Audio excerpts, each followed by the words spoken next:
Hi, it's Mandy Kirk. I'm a creative producer at Prologis, and I want to welcome you to this episode of Moving the World. In this episode, Prologis' Justin Meng sits down with Melinda McLaughlin from Prologis Research to unpack their 2026 predictions, a data-driven look at what's next for logistics and global supply chains. What did we get right in 2025? What caught everyone off guard? And what does it mean for the road ahead? So, let's get moving. Hi, Melinda. How are you? I'm doing well. How are you, Justin? All right. Thanks for joining us on Moving the World here. Really excited to be here. So, why don't we just start off with a fun fact?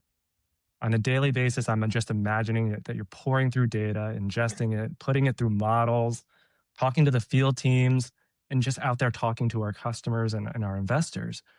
What's one oddly specific thing about your job that you secretly love?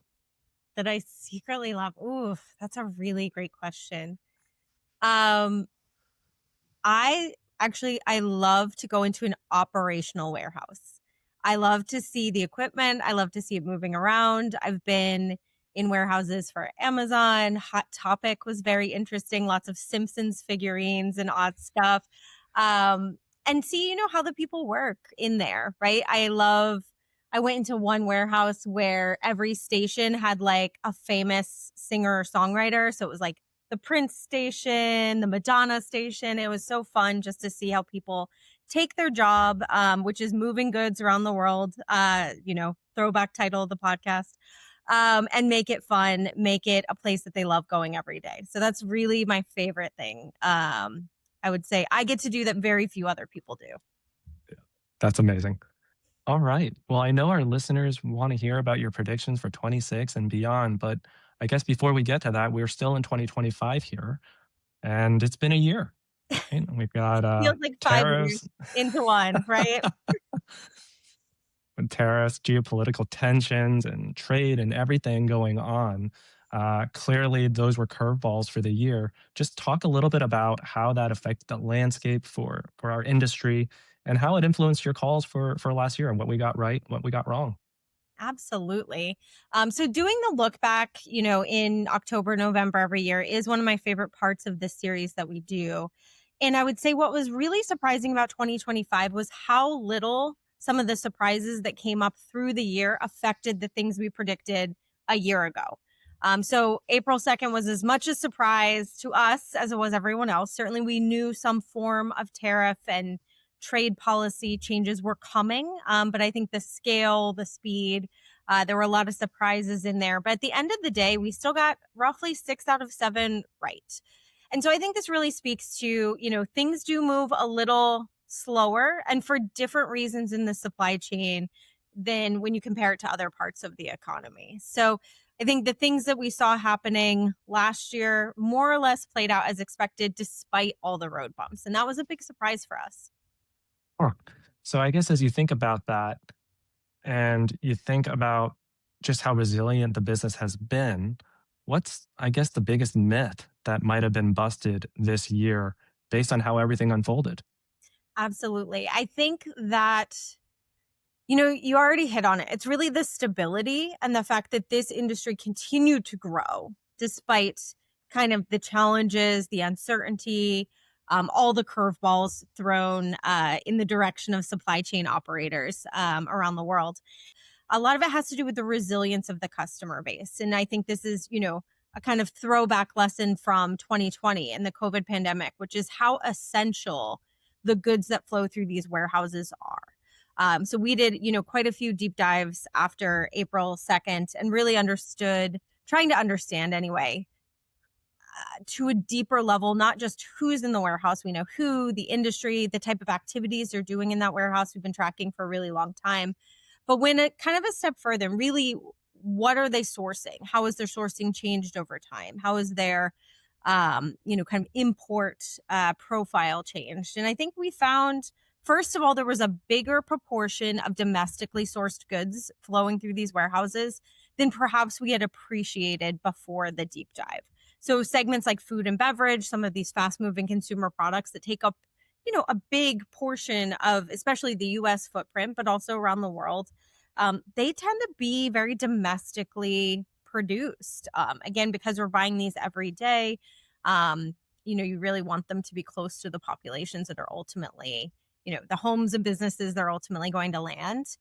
And then I would say, even outside of that, I always say April 2nd, if it had happened 5 years ago, would have felt a lot different, right? There was a lot of work and progress done with the supply chain diversification that, when we hit this next sort of shock, everybody started doing risk management and studying their supply chains, a very different sourcing profile. Only about 5% of customers were still China dominant. Many more were, it's effectively already running China plus one or China plus many supply chains. Makes sense. Makes sense. All right, let's move to next year. U.S. coastal markets poised for a comeback. Tell me which markets we're talking about here, and what are you seeing on the ground, and what's getting you excited about this year? Absolutely. Well, you're in investor relations, so you know exactly which markets we're talking about. This is the hot spot, right? If you go back to 2021 and 2022, right? These were the markets everyone wanted to be in. They've been through a very volatile cycle. So I would say, as I look back, and there's a great chart in the paper, highly encourage folks to look at it, right? Coastal markets have always captured a lot of demand growth, and then big boom during the pandemic for obvious reasons. Consumers were buying so much. It was so disrupted. You wanted to get your hands on your inventory as soon as physically possible. And so that's where you would go, right? The very first stop when you get into the country. Since then, partly because, growth was concentrated in those years. And then there was a cost response, right? Rents absolutely ballooned. Southern California vacancies were less than 1%. So a lot of difficulties, both for the customers who are already there and facing, a more difficult situation as their leases expired, right? As well as the customers who are trying to get in. It was really tough. And the change in, I would say, what I'm calling kind of the price to value ratio, right? The value was really high then. If you didn't get your hands on inventory, you couldn't make the sale. You were losing a lot of money every day. You couldn't sell that to an end consumer. Today, I would say what's changed is supply chains more predictable, consumer demand more stable, kind of slowly growing rather than surging like it was during those days. And we're at this moment in the coastal markets where they repriced to the high side and they've come down a bit, right? As dynamics have shifted, more spaces become available. So we're starting to see customers really look again at Southern California, at New York, New Jersey, at Savannah, thinking about their strategy, especially because there's maybe been less change on the trade side than they might have supposed halfway through the year. So the markets we really see benefiting, right, as from the China plus many, a lot of it's, Southeast Asia. That's still going to come in through the ports of LA, Long Beach, that infrastructure there. Every customer I talk to is like, Southern California is still our most important market. So we see not only interest in leasing, some customers are purchasing their facilities there to really make sure that mission critical space is reliable in their supply chain. It's such a crucial node. And then again, it's not as if we see a ton of evidence of onshoring. There's selective onshoring. So still kind of planning for import driven growth over the long term. So partly, this inflection point is because it's been pretty quiet the last few years. And we're really starting to see between the fact that it's more in line with the value today. So rents are more affordable relative to average. Still a premium in the gateways, but less of a big premium compared to just a few years ago.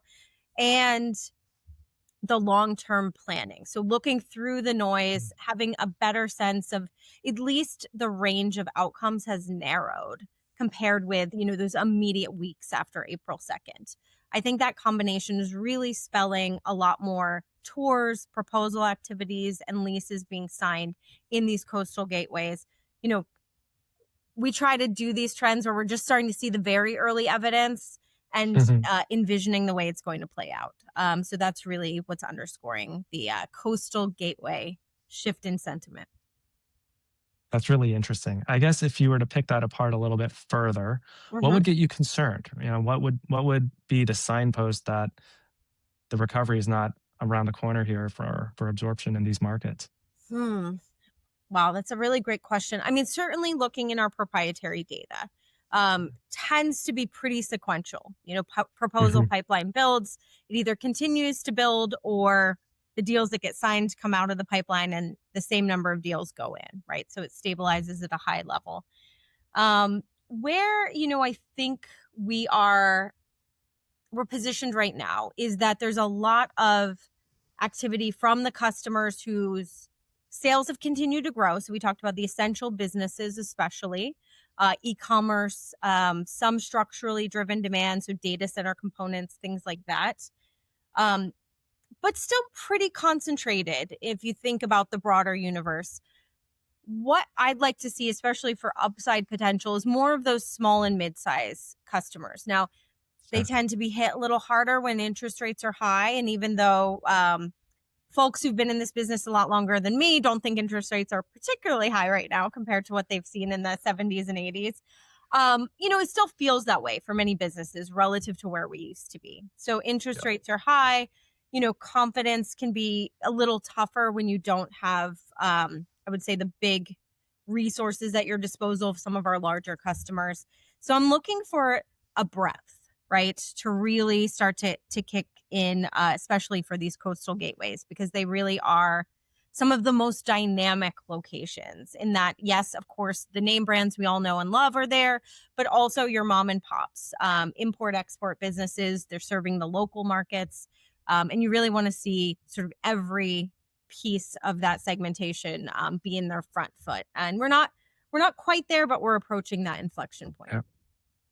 That really dovetails neatly into your next call on my favorite topic of utilization. And the call now is that we're going to see that reach expansionary levels. And but just make sure I got this right. Utilization is our measure of what our customers and what percentage of their warehouse that they're using, and that's being filling up here.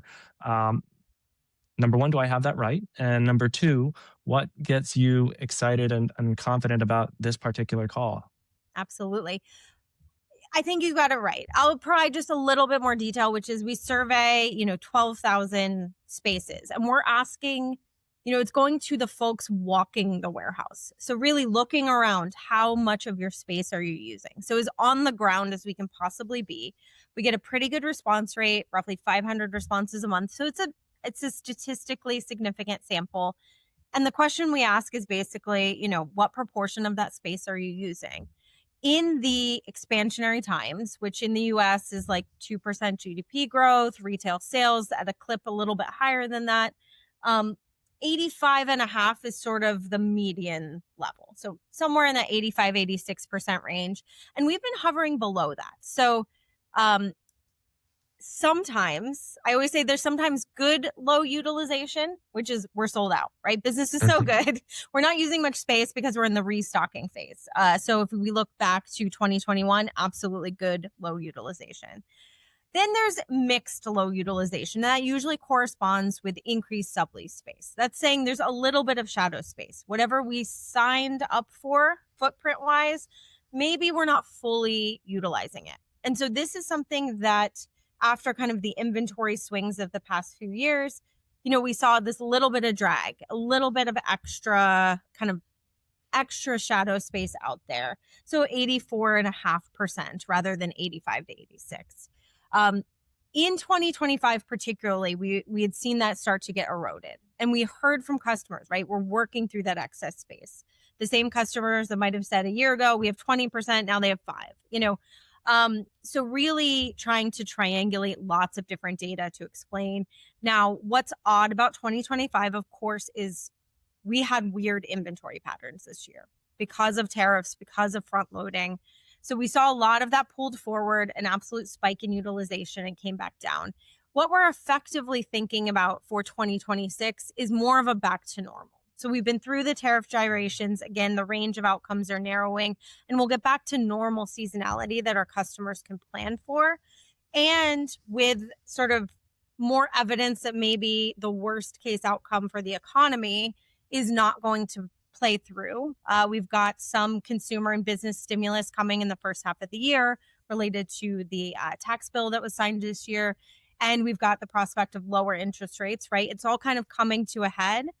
I think if we start to skirt and you have optimism about the future again, I do think one thing that's been really holding back utilization and is the way we're managing our inventories, which is very carefully. So you build in resilience, but you build in resilience for your best sellers.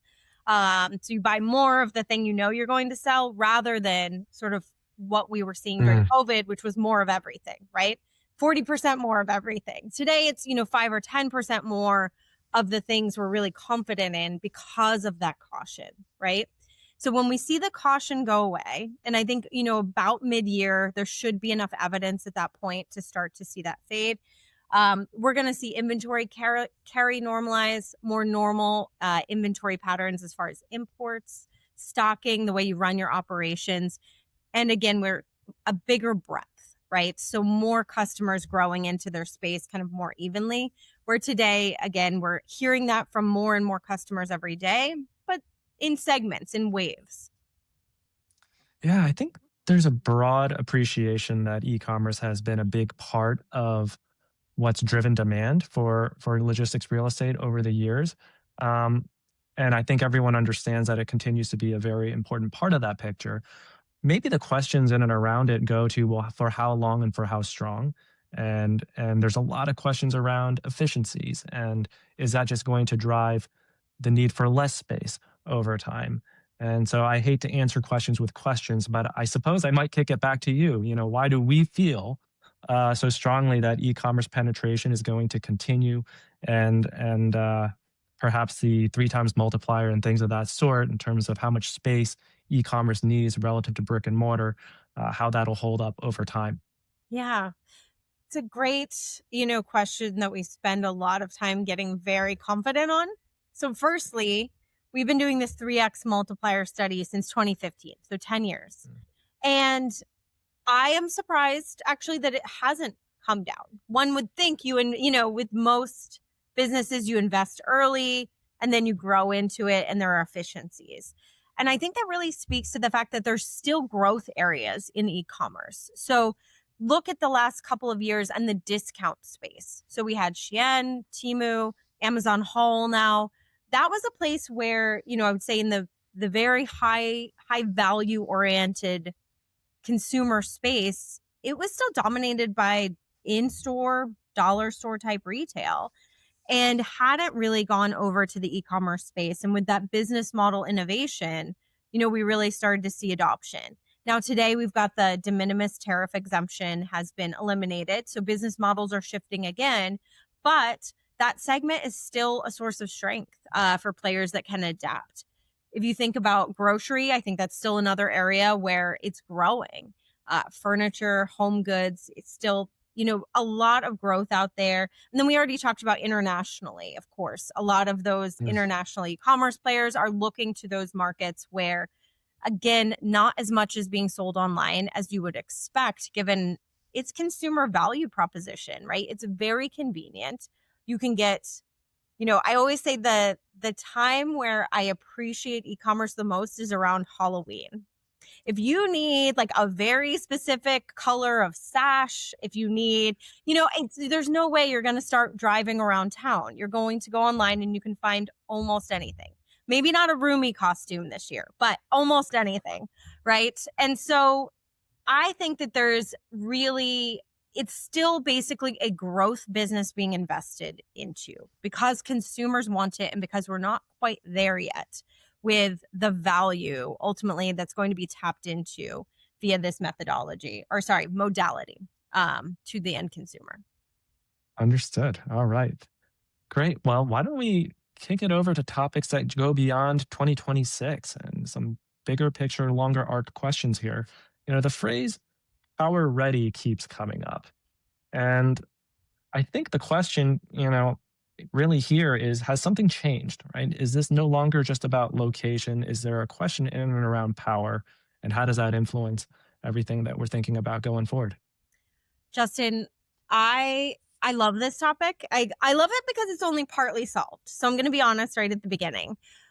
I will start with one thing, which is power is still location sensitive, right? Our infrastructure doesn't work the same anywhere, although there are technologies, right, off the grid type technologies that are going to allow that in certain cases. But in many cases, what the most customers are looking for is still that great grid access and capacity. And so what's happened here? What's changed? Certainly, we all know about AI. We have faced, I'm an economist at heart, decades of stable to declining power usage, actually. We've gotten more efficient. Our electronics have become more efficient. We've invested in technologies that really kept demand for power stable. And what's changed with today is now we've got not just data centers or AI or, that kind of technology we're all very familiar with that's booming, but electric vehicles are growing in adoption. Certain aspects of the way even a warehouse is run, so automation, more HVAC, right? All of a sudden, we're in this environment where instead of stable to declining demand for power, it's increasing and at a pretty rapid clip. And I think that really, for our customers, brings it back to the forefront because they're going to want to incorporate these technologies that need steady, reliable access to power. So it could be automation, could be as simple as, heating and cooling. With climate extremes, right? We're seeing a lot more demand and a rent spread, especially in those hot areas for climate controlled warehouses. It could be AI. If you want to incorporate robotics, you might need to have an on-site like mini data center to really store that data and process it. And so anyone who's looking into the future and saying, I really need to future-proof my supply chain operations has to be thinking about power. And so again, it's not disconnected from location. You kind of need both, right? You need the right labor, you need the right transportation connections, and then you need the right building. And I would say power was part of the conversation before. It is absolutely climbing the list of priorities. And I think it'll be number 1 or 2, right? Side by side with location in the future. And that's what that's what the prediction's saying. And so if you can't get it on the grid, you need to augment it with solar, with batteries. You need to look into these other technologies. And it's, again, I think this space is evolving. I think we're going to see a lot of innovation because when you have surging demand, and especially in something that's maybe not built for rapid expansion like the grid, I think there's going to be a lot of innovation. Makes a ton of sense. Okay. Well, it's interesting as we talk to investors about energy and as we talk to them about our solarization of the roofs, I think there's a broad appreciation for that being great for sustainability and things of that sort. But I think the discussion in and around resilience is probably not as top of mind as it ought to be.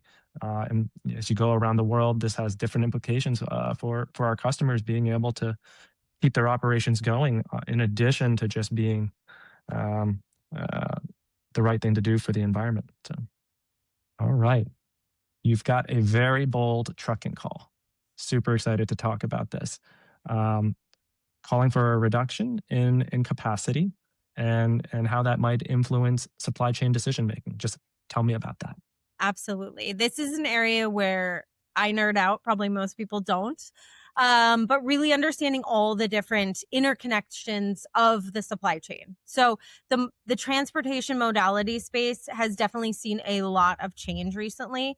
And this call, I think if there's, trucking executives or truckers on the phone, they're going to love it because we've been in a freight recession where rates have really come down and been depressed for almost 3 years now. And a lot of it has to do with, again, sort of the reverberations from the pandemic where rates surged, that causes a lot of capacity to enter.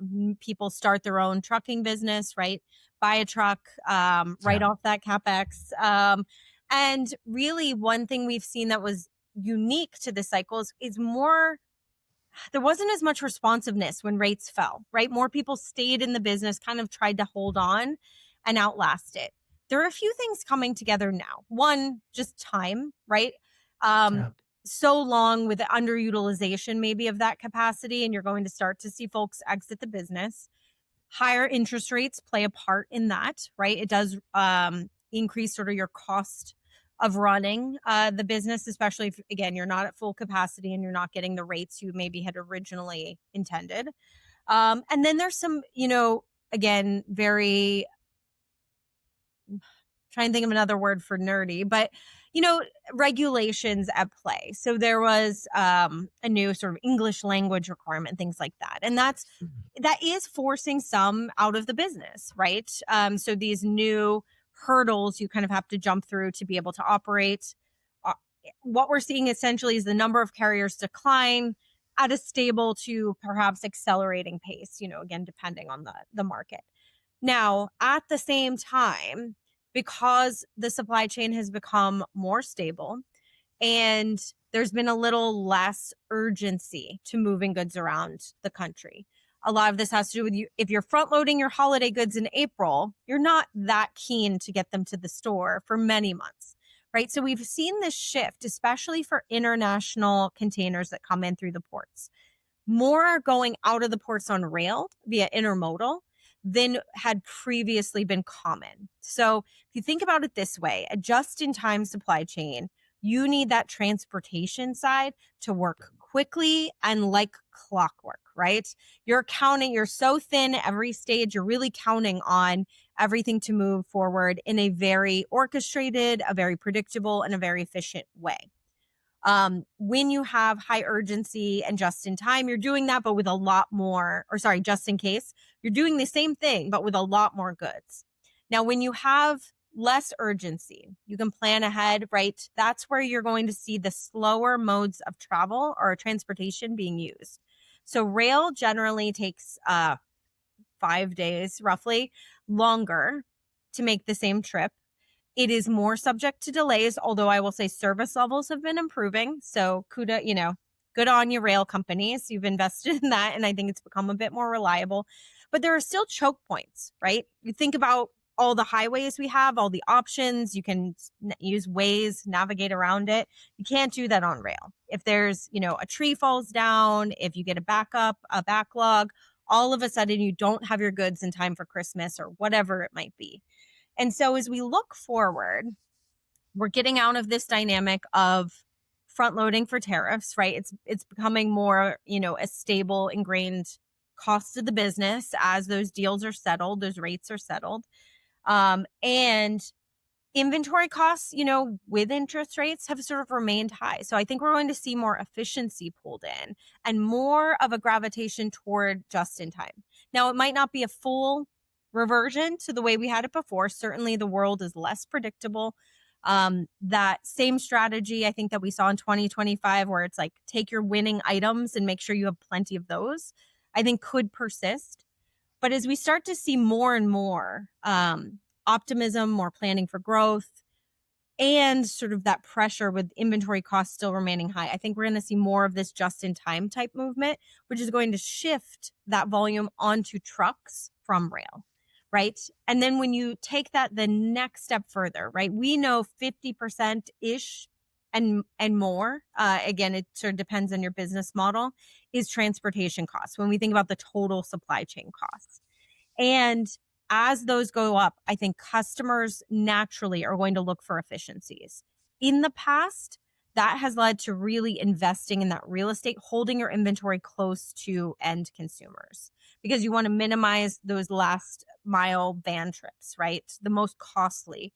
You want to make sure you can deliver on that service because it's still going to be competitive for consumer dollars and control those costs. So I think these are bold predictions. We're not trying to state the obvious, but trying to look forward and say if domino number one falls, right, what's coming down the line?